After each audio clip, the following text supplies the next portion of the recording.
बातमी मालेगावातून आहे। बनावट नोटांच्या प्रेसवरती मालेगाव पोलिसांनी छापा टाकलाय। छत्रपती संभाजीनगर इथं कारवाई करण्यात आलेली आहे। बनावट नोटांचा मुख्य सूत्रधार अटकेत आहे। 500 रुपयांच्या 200 बनावट नोटांचा मुद्देमाल जप्त करण्यात आला आहे।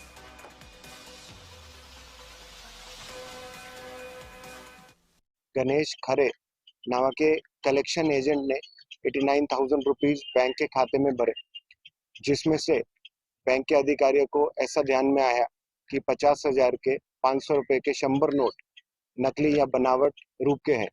उन्होंने तकरार छावनी पुलिस स्टेशन में दी और उसके ऊपर 23/2026 ऐसा गुन्हा दाखिल किया गया।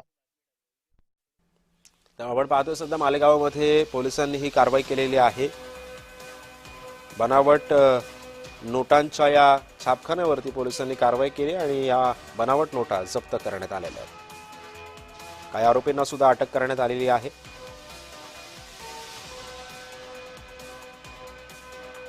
सध्या पोलिसांकडून हे धाडसत्र करण्यात आलेलं होतं, टाकण्यात आलेलं होतं आणि त्यानंतर पोलिसांनी ही कारवाई करत आरोपींना अटक सुद्धा केलेली आहे।